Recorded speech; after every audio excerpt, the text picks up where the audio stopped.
Chafu upi da laifam len laite village authority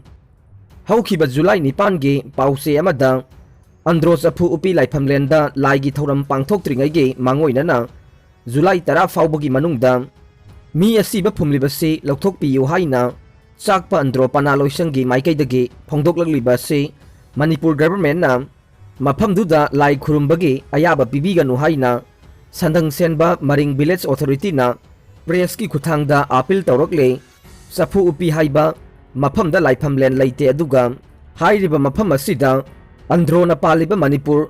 Darbar Reserve number 10 close A of 20 7 1932 ge dak number 40 46 and 62 manung chande chafu upi haiba mafam asidi Manipur Darbar Reserve Forest dak number 35 uson singi manung da laibane aduga panam ningthau laigi sing akangba dry firewoods chana ba piramba area dak number 40 changthen sing haiba sidi maringthel chingyang aduni maram asina khunnani gi marakta lairiba sayetnaba ama lairiba sigi yasinaba ma puraktriba phawbade laingakna mafam asida maikai animak amatta salhan biganu haukiba July 3 DFO Central Forest Division Imphal na andro da chafu upi mafam sengdokhanba amadi lai khurumbagi ayaba piriba se handokpinaba wafam sandang senba maring authority na appeal tawbaga loinana Manipur sana konungna sakhangdaba laifam lenda laigi mingda lai khurumbagi permission piriba se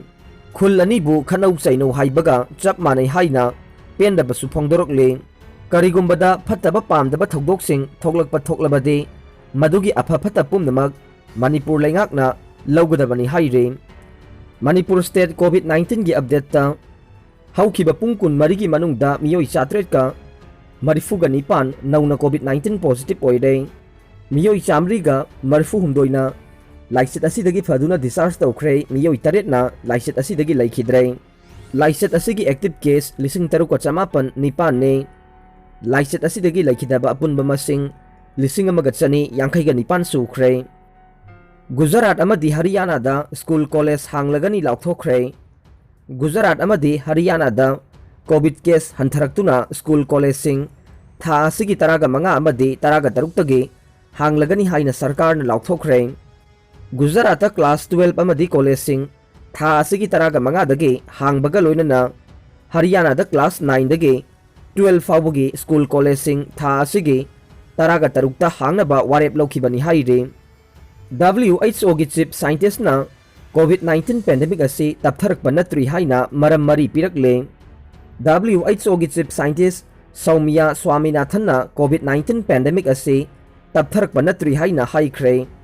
WHO gi oiba mafam taruki manungda mangada anaba masing hengalakle amasung Africa da sibagi chang sada nifu da haigatkhre haina mahakna phongdokkhre chief scientist asina makha taraduna pandemic asi sonthadabagi maram mari piri madude delta variant na yangna sandolakpa pandemic asina sokthahanba mi amaga